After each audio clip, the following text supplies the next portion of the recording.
viernes pasado? Levantar la mano, por favor. Vale, bastante. Los que no, iros a YouTube y estudiar la introducción al Espíritu Santo, al estudio sobre el Espíritu Santo. Hoy vamos a continuar. Tony dio una introducción muy buena, muy completa. Yo la estuve escuchando porque tampoco pude venir, pero me metí a YouTube y ya la estuve escuchando. Entonces, para que podáis tener la continuidad, pues llegáis a casa y os veis la predicación del viernes pasado. Hoy vamos a seguir hablando sobre los dones del Espíritu Santo. Si me podéis poner las diapositivas, por favor. Ok, pone ahí los dones y dice algo interesante. Dice, si vamos a creer en los dones, tenemos que creer en lo sobrenatural. Yo sé que algunos jóvenes y algunas mujeres tomaron este estudio conmigo, así que no les va a venir mal repasarlo. Pero los dones del Espíritu estuvieron muy activos en la iglesia primera. Hay escritos, también dicen que hay escritos entre los años 300 y 430 que se habla de la práctica de los dones. Pero desafortunadamente en ese siglo el cristianismo y el paganismo se mezclaron y la verdadera doctrina se diluyó y el poder de Dios quedó enterrado bajo un exceso de paganismo. Así que en la Edad Media ya no es que se rechazara lo milagroso, pero ya no se vivía en un clima de fe, de espiritualidad para el desarrollo de estas doctrinas bíblicas. Hasta que luego llega la Reforma, pero cuando llega la Reforma es como que todo lo espiritual había degenerado en superstición, en hechicerías, y los reformadores debido a esto rechazaron muchas prácticas que había en la Iglesia católica y por eso apoyaron una enseñanza que era de un tal Agustín, que le llaman San Agustín, que decía que los milagros cesaron en la era de la revelación de la Biblia. Y entonces se dejó de estudiar sobre los dones. Sin embargo, a principios del siglo XX, con el avivamiento que se vivió en la calle Azusa, en California, vino también un despertar de los dones.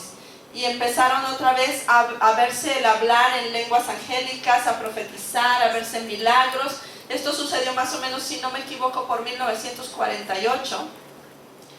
Si me pones la siguiente diapositiva, vamos a ver que hay, de dones celestiales hay 3 categorías. El Padre, bueno, la semana pasada se habló de la Trinidad, el Padre, el Hijo y el Espíritu Santo.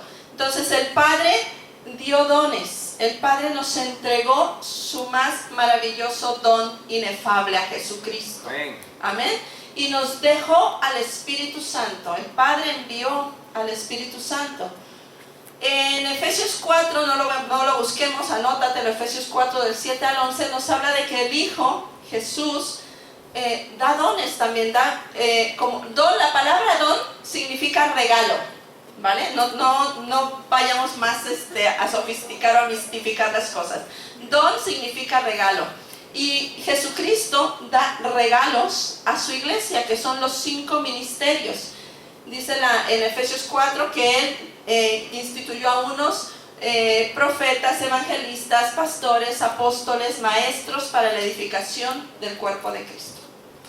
Y luego el Espíritu Santo también da dones. En 1 Corintios 12, del 7 al 11, si ponemos la siguiente diapositiva, dice así. Dice, pero a cada uno le es dada la manifestación del Espíritu para provecho. Porque a este es dada por el Espíritu palabra de sabiduría, a otro palabra de ciencia según el mismo Espíritu, a otro fe por el mismo Espíritu y a otro dones de sanidades por el mismo Espíritu. A otro el hacer milagros, a otro profecía, a otro discernimiento de espíritus, a otro diversos géneros de lenguas y a otro interpretación de lenguas. Pero todas estas cosas las hace uno y el mismo Espíritu, repartiendo a cada uno en particular como Él quiere. Si vemos la siguiente diapositiva, todos estos dones que vemos en 1 Corintios los dividimos en 3 categorías también, que son los dones de inspiración, dones de revelación y dones de poder. Hoy vamos a ver los dones de inspiración. La semana que viene veremos dones de revelación, si no me equivoco. Y luego, ¿Quién le toca la semana que viene? Eloisa. A Eloisa, sí. Y luego los dones de poder. Entonces, vamos a centrarnos en cuáles son los dones de inspiración. El don de, ahí se pone don de lenguas, la Biblia lo nombra como don de diversos géneros de lenguas, interpretación de lenguas y profecía, ¿vale? Entonces, hay gente que piensa que los dones ya cesaron, que los dones ya no son para hoy, que los dones ya no son necesarios, ¿vale? Sin embargo, la Biblia nos habla de que los dones están activos aún hoy en día. Si me podéis poner, no sé si podéis, si no, no lo pongáis, yo lo menciono. Marcos 16, 17 al 20, pero dice que mientras existan creyentes, habrá señales. Dice, y esas señales seguirán a los que creen, ¿ok? Entonces, si no pasa nada, no lo pongáis porque no quiero marearos con la diapositiva y todo esto, ¿vale? Ok, la ascensión de Jesús no era el fin de lo sobrenatural. Jesucristo mismo dijo, y mayores cosas que las que yo hago, haréis vosotros, en Juan 14, 12. Los apóstoles también enseñaron que este poder era para todas las edades de la iglesia, dice el apóstol, ¿no? Y esto es para vosotros y para vuestros hijos y para los que están lejos. O sea, que los apóstoles enseñaron que los dones no se limitaban simplemente a ese momento. Y Dios no se arrepiente de haber dado dones para después quitarlos. En Romanos 11:29 nos dice que los dones de Dios son irrevocables. Amén. Ahora, siguiente diapositiva. ¿Por qué se apagan o se apagaron los dones? En Apocalipsis 2, del 4 al 5, habla de la tibieza de la iglesia. La iglesia empezó en una tibieza espiritual, empezó a coquetear con el mundo. También la iglesia se sintió satisfecha sin los dones. Hay mucha gente y muchas iglesias que se sienten satisfechas sin los dones. Eso no quiere decir que no son cristianos, que no van a ir al cielo, pero simplemente se están perdiendo de lo sobrenatural de Dios. Pero nosotros no nos vamos a quedar satisfechos, ¿verdad? Amén. ¿Queremos más? Amén. Uy, qué poquitos. ¿Queremos más? Amén. Bueno. Y otros no quieren entrar en el tema de los dones porque tienen miedo del poder de Satanás. Entonces dicen, uy, ¿yo para qué voy a querer discernir espíritus? No, yo no quiero enterarme de cosas del diablo por ahí, qué miedo, qué yuyu, ¿no? Entonces no quieren, tienen miedo a no saber discernir lo que viene de Dios y lo que no. Pero la meta de nuestra iglesia es que cada uno de nosotros podamos descubrir nuestros dones, podamos encontrar un lugar dentro de la iglesia como cuerpo de Cristo para desarrollarlos. ¿Qué es un don? La siguiente diapositiva, por favor. Definición de don. Es una habilidad especial concedida por el Espíritu a cada creyente. ¿Para qué? Para capacitarle para servir dentro del cuerpo de Cristo, para ejecutar la obra de Dios en la tierra y para edificar la iglesia. Amén. Entonces, las palabras originales de don, en este caso de los dones del Espíritu, son dos: carismata y neumática. ¿Os acordáis que dijo Tony de neuma la semana pasada? ¿Qué significa neuma? Aire. Aire. Neuma.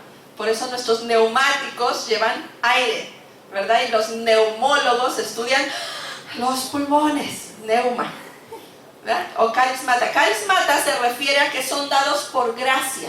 Es un carisma, es un don, es un regalo. Son dados por gracia. Y neuma o neumática, que su procedencia es del Espíritu Santo. La fuente de los dones es la gracia, el regalo del Espíritu Santo. La fuente de los dones es el mismo Espíritu Santo. La naturaleza de los dones es espiritual, es una habilidad espiritual, una dotación de poder. El propósito de los dones es poder servir, poder ejercer un ministerio, poder edificar a la iglesia. O sea que los dones son una habilidad dada por el Espíritu Santo para el servicio cristiano. Amén. Amén. Ahora, cuidado. los dones no son talentos naturales. Es verdad que todos tenemos dones naturales, habilidades naturales. Hay quienes cocinan de maravilla. Yo el otro día hablaba con unos amigos de que todos los que me conocen ponen una sonrisa de oreja a oreja cuando dicen, ¿eres mexicana? Y yo, no cocino. Porque me ven cara de tacos, de enchiladas, de guacamole. Y yo, no te emociones. Hay quien tiene el don natural de cocinar delicioso, yo no lo tengo. Entonces, los dones no son talentos, ¿vale? Cuando un don espiritual está funcionando, algo sobrenatural se está ministrando. Algo sobrenatural está sucediendo. Entonces, los talentos son naturales y los dones son sobrenaturales. ¿Ok? Entonces, la siguiente diapositiva, por favor. El bautismo en el Espíritu Santo. ¿Cuántos aquí habéis sido bautizados en el Espíritu Santo? Levantad vuestra mano, por favor. Amén. Con la señal y la evidencia de hablar en nuevas lenguas. Amén. El bautismo del Espíritu Santo, dice, es la provisión divina básica y los dones llegan a ser la obra avanzada del Espíritu Santo. Es decir, el propósito del bautismo en el Espíritu Santo es poder proveer un poder para servir a Dios. ¿Qué dice Hechos 2? No lo pongamos, pero os lo leo, ¿vale? Dice, y recibiréis poder cuando haya venido sobre vosotros el Espíritu Santo y me seréis testigos. Recibiréis poder y me seréis testigos. Es un poder para testificar, es un poder para servir, es un poder para manifestar. Es un poder para vivir en santidad, porque ¿qué va a testificar mejor que tu propia vida? Amén. Recibiremos poder y me seréis testigos en Jerusalén, en Judea, en Samaria y hasta lo último de la tierra. Entonces, es evidente que si los dones son una manifestación del Espíritu Santo, es necesario, queridos, tener la plenitud del Espíritu Santo para que puedan operar. Aunque todos los que recibimos a Cristo, todos hemos recibido a Cristo, todos somos salvos, los que hemos recibido a Jesús como nuestro Señor y Salvador, hemos sido sellados con el Espíritu Santo. Amén. Tenemos el sello, el Espíritu Santo vive en ti, habita en ti, habla y se mueve en ti. Pero otra cosa es ser bautizado en el Espíritu Santo. El bautismo del Espíritu Santo es una experiencia posterior a la salvación. Ahora, los dones pueden manifestarse en un creyente en la medida que el Espíritu Santo tiene control de nuestra vida, ¿vale? Porque son dados por Él.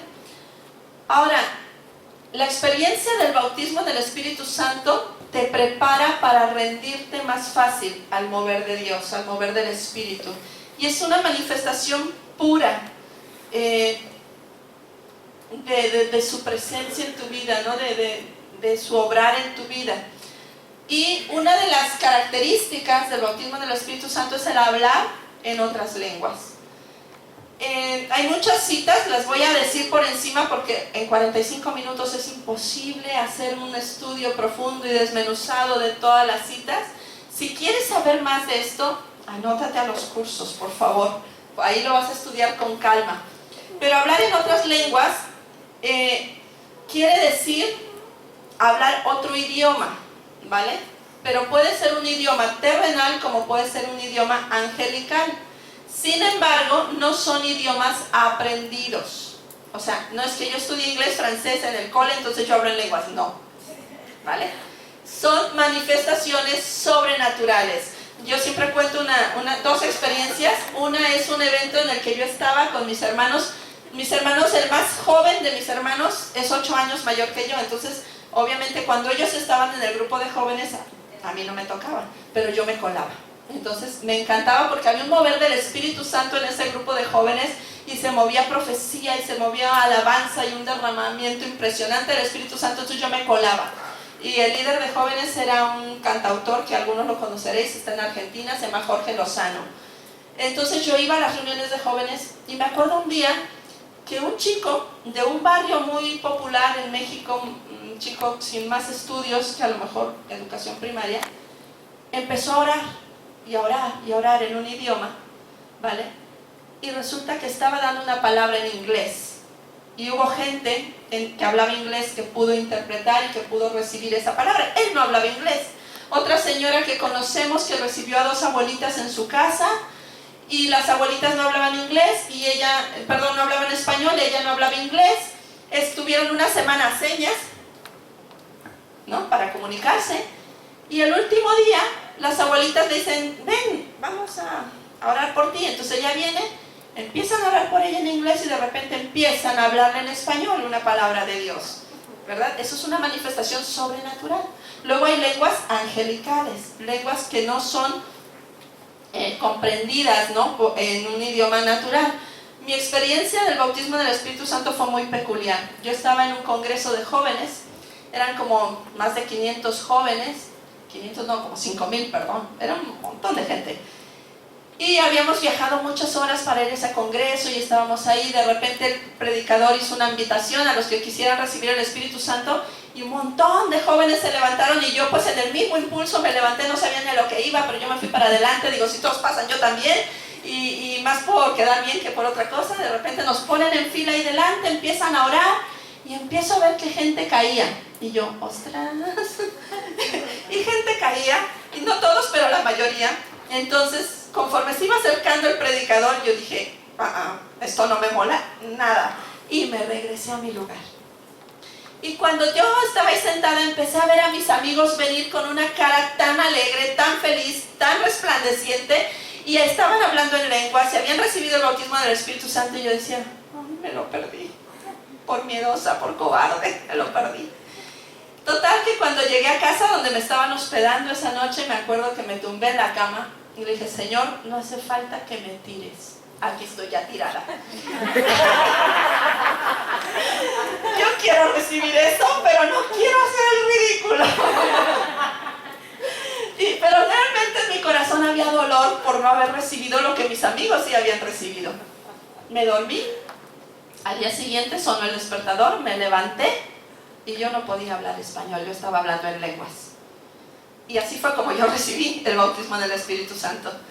Eso me enseñó que Dios aún respeta nuestra personalidad y nuestra forma de ser, y no siempre va a ser de la misma manera. Jesús no hizo el mismo milagro ni la misma forma. En mi caso le valió que yo me tumbara solita. Pero así fue como yo recibí el bautismo del Espíritu Santo. Hay muchas sombras de lo que sería el bautismo del Espíritu Santo en el Antiguo Testamento, no vamos a entrar en ellas, pero por ejemplo está el caso de Eliseo, cuando recibe una doble porción del Espíritu que operaba en Elías, cuando Salomón dedicó el templo y la gloria de Dios era tan fuerte que no se podía entrar en él.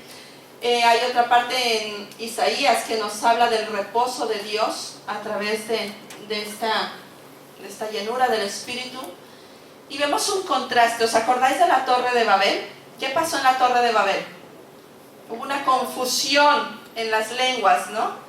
Pero en el día de Pentecostés, cuando el Espíritu Santo fue derramado, dice que cada uno podía entender en su propia lengua, ¿verdad? Porque cuando Dios habla, trae unidad, trae edificación.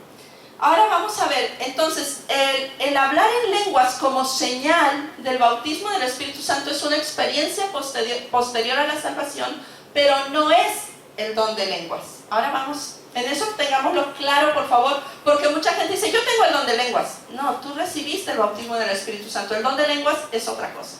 La siguiente diapositiva, por favor. Bueno, las lenguas son una evidencia. ¿Esas citas las tenemos? ¿Dónde se me quedó eso a mí? Aquí lo debo tener. Aquí, las lenguas son una evidencia del bautismo del Espíritu Santo. Bueno, si no, me creéis que eso está en la Biblia y está puesto, y luego lo buscáis. Mira, me lo van a poner. Los 120 que estaban en Pentecostés fueron llenos del Espíritu Santo y hablaron en otras lenguas. En Lucas 24:49. No aparecerá. Aquí encontramos que cada uno habló en otras lenguas según el Espíritu Santo daba que hablasen, y la madre de Jesús fue una de ellas, en Hechos 1:14 y Hechos 2:3 y 4. En Lucas tenemos la promesa: Dice, todos en un mismo espíritu, no, esto es Hechos 1:14, todos en un mismo espíritu se dedicaban a la oración junto con las mujeres y con los hermanos de Jesús. ¿Y quién más estaba? Su madre María.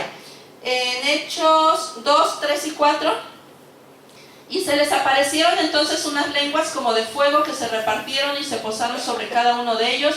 Todos fueron llenos del Espíritu Santo y comenzaron a hablar en diferentes lenguas según el Espíritu les concedía que hablasen. Los primeros gentiles que creyeron recibieron el bautismo en el Espíritu Santo y hablaron en otras lenguas. Hechos 19:2.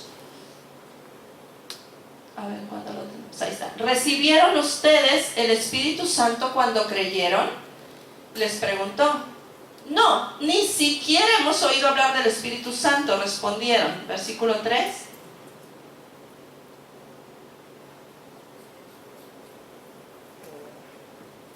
Versículo 3, por favor.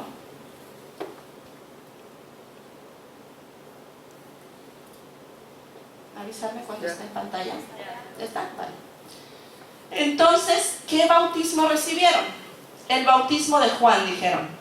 Y Pablo les explicó, el bautismo de Juan no era más que un bautismo de arrepentimiento. Él le decía al pueblo que creyera en el que venía después de él, es decir, en Jesús. Entonces ellos no habían conocido a Cristo, habían recibido a Cristo, pero no habían recibido el bautismo en el Espíritu Santo.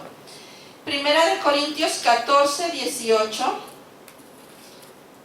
dice así, y lo dice el apóstol Pablo: yo le agradezco a Dios que hablo en lenguas más que cualquiera de ustedes. Es decir, el apóstol Pablo habló en otras lenguas. En Hechos 19, versículo 2,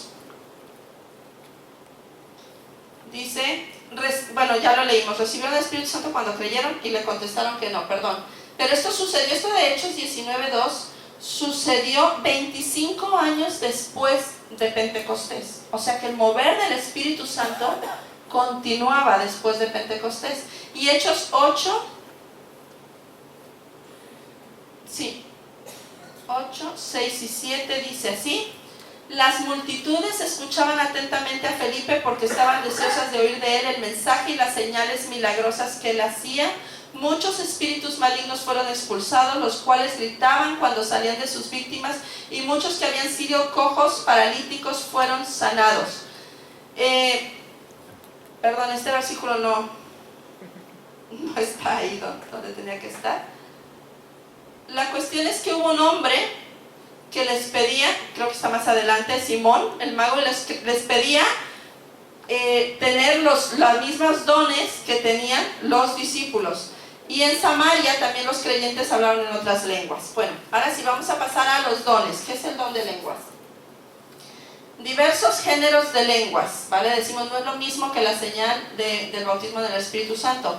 Es la capacidad dada por Dios de dar un mensaje en un idioma desconocido para ser interpretado en la congregación para el entendimiento de todos. Es decir, es como una profecía, pero en una lengua distinta a la que, ya sea en un idioma distinto al que habla la persona, o en unas lenguas angelicales que tienen que ser interpretadas.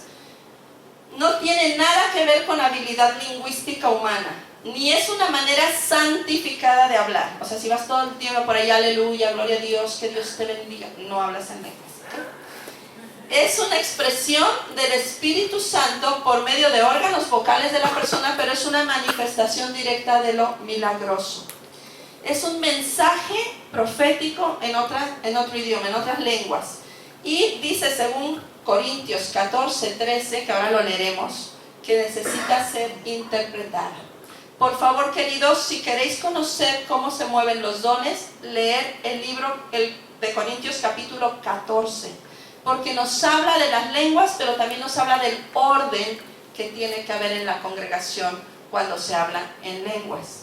Entonces, ¿por qué nosotros oramos en lenguas en lo privado? Porque la Biblia nos enseña que el que ora habla a Dios y no edifica a los demás. Ahora, si hay un mensaje en lenguas, tiene que ser interpretado. El don de interpretación de lenguas, la siguiente por favor, es la habilidad sobrenatural y espontánea de interpretar un mensaje dado en otras lenguas al lenguaje entendido por la gente presente. no tiene nada que ver con el conocimiento natural de idiomas, sino que viene directamente del Espíritu Santo. En 1 Corintios 14, 13 dice: el que habla en lenguas, pida en oración el don de interpretar lo que diga. ¿Ok? Si me pones la siguiente diapositiva, lo tengo más explícito. Por favor, la siguiente. Ahí. Dice: seguid el amor y procurad, no lo veis, ¿verdad? Pero yo lo leo. Seguid el amor y procurad los dones espirituales, pero sobre todo que profeticéis. Porque el que habla en lenguas no habla a los hombres sino a Dios, pues nadie le entiende, aunque por el Espíritu habla misterios. Pero el que profetiza habla a los hombres para edificación, exhortación y consolación. El que habla en lengua extraña a sí mismo se edifica, pero el que profetiza edifica a la iglesia. Así que quisiera que todos vosotros hablaseis en lenguas, pero más que profetizaseis, porque mayor es el que profetiza que el que habla en lenguas, a no ser que las interprete para que la iglesia reciba edificación. Ahora pues, hermanos, si yo voy a vosotros hablando en lenguas, ¿qué os aprovechará si no os hablaré con revelación, o con ciencia, o con profecía, o con doctrina? La siguiente. Ciertamente las cosas inanimadas que producen sonidos como la flauta o la cítara, si no dieren distinción de voces, ¿cómo se sabrá lo que se toca con la flauta o con la cítara? Y si la trompeta diere sonido incierto, ¿quién se preparará para la batalla? Así también vosotros, si por la lengua no diereis palabra bien comprensible, ¿cómo se entenderá lo que decís? Porque hablaréis al aire. Tantas clases de idiomas hay seguramente en el mundo y ninguno de ellos carece de significado.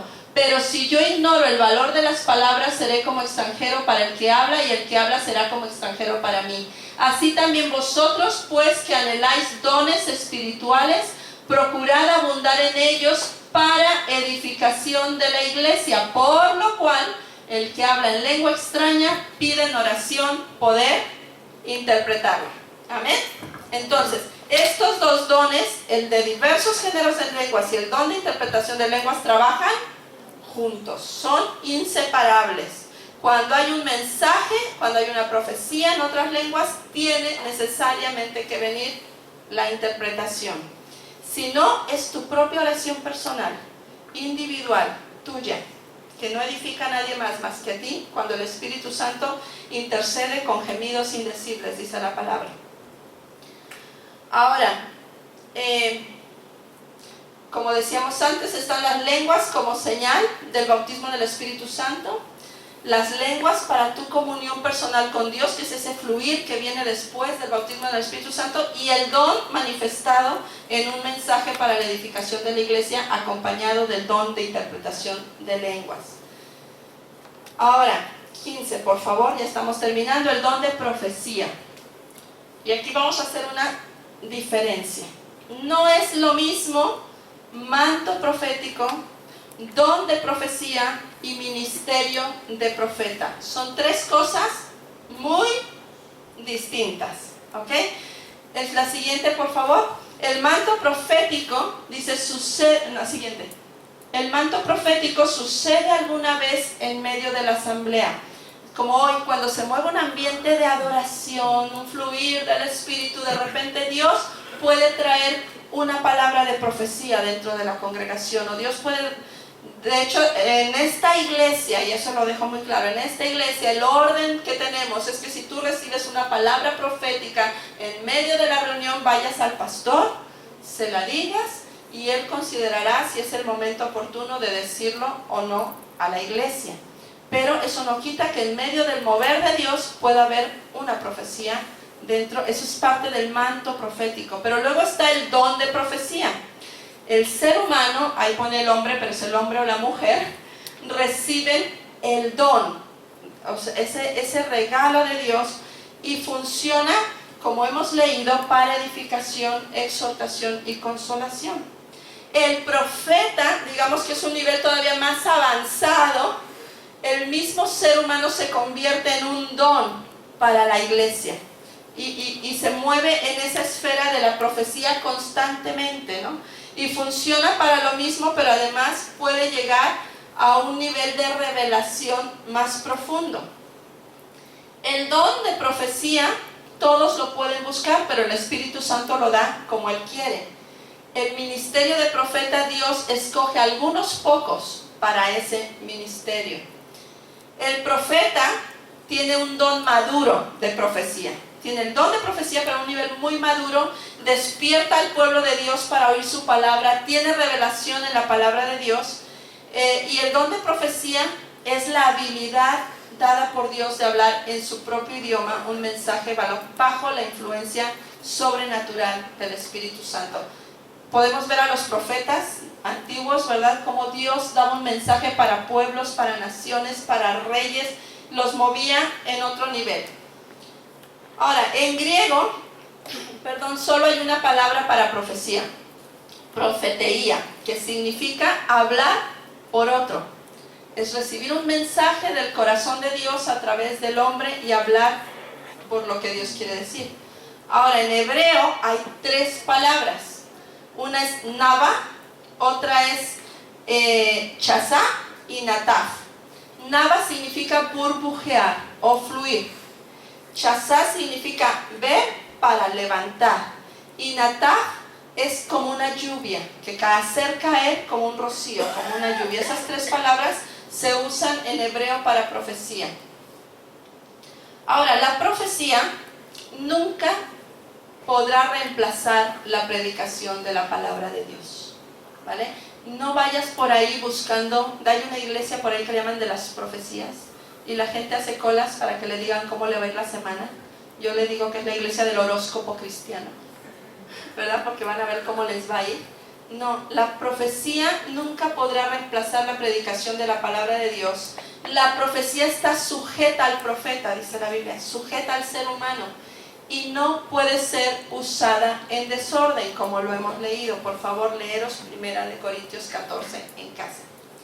Ahora, ¿cuál es el nivel más alto de profecía? La palabra de Dios, la Biblia.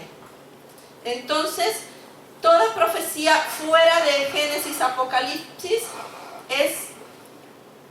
es falible, va por un canal humano, puede haber algo del ser humano en ella, pero la palabra de Dios es infalible, es inmutable, permanece para siempre, y por lo tanto toda profecía debe ser juzgada bajo lo que dice la palabra de Dios. O sea, no puede venir Dios a decirte algo que no está en la palabra. Amén. Las profecías hoy en día son una mezcla de lo divino con lo humano, y por eso tenemos que juzgarla. Ahora, ¿cuál es el propósito? Por favor, la siguiente diapositiva. El propósito de la profecía es para edificación, exhortación y consolación. ¿Lo repetimos todos? Que se nos quede muy claro, solo es para eso, para edificación, exhortación y consolación. Lo hemos leído antes. Y por último, la profecía, la siguiente.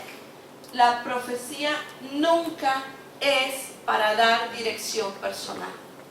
Que nadie te venga a profetizar. Así dice el Señor, Génesis, que te vas a casar con un chico rubio de ojos azules que mide 1,80 y que es misionero. Y la pobre Génesis va a tener 80 años y va a estar con bastón esperando al rubio. La profecía nunca es para dar dirección personal. Así dice el Señor, vete al Congo, ¿no? Y te vas al Congo y te comen los mosquitos y no tienes dinero y vienes deprimido, y es que me lo dijo un profeta. Pues hijo mío, ¿para qué le haces caso? ¿Vale? La profecía no es para dar dirección personal, es para edificación, exhortación y consolación. Es verdad que a veces hay una palabra de ciencia, que ya lo veremos en los otros estudios, que Dios revela el corazón, que Dios revela cosas que nadie más sabía, sí. Pero cuidado con dejarnos guiar por profecías. Yo estaba viendo esta semana, no sé en qué países hay un evento de jóvenes y todos los días hay una palabra profética. Entonces todos los días la suben y dicen, porque hoy te va a ir bien, y hoy dice el Señor que te va a bendecir y que no sé qué, no sé cuánto. Y al día siguiente, porque todos los días hay algo. Y yo digo, bueno, o cada uno, ¿no? Pero según lo que yo entiendo de la palabra de Dios, no me voy a dejar guiar por la profecía como si fuera un horóscopo, ¿vale? La profecía me va a exhortar, me va a edificar y me va a consolar. Cuando hay una palabra en lenguas, cuando hay una interpretación de esa palabra del don de diversos géneros de lenguas, me va a edificar, me va a exhortar, me va a consolar. ¿vale? No busquemos nada detrás de eso porque el Señor es muy claro cuando nos deja las instrucciones de su palabra, de los dones y de cómo se ejercitan. No confundamos términos, no confundamos todo eso. Ya estaréis viendo con los demás, vayan explicando el resto de dones, cómo tenemos que entender la palabra. Y con esto os lo digo, por favor, apuntaros a los cursos, conocer la palabra. No crezcamos, el otro día Tony me lo decía y es verdad, a veces cuando no tienes conocimiento de la palabra crecemos como niños fofos, ¿verdad? Que tenemos mucha chocolatina y mucha gominola y todo, pero no tenemos músculo, no tenemos comprensión, no podemos defender nuestra fe. Entonces, por favor, apuntaros a los cursos, los domingos a las 11. Y nada, pues que el Señor os bendiga. Vámonos con esta palabra y dejo al pastor con nosotros.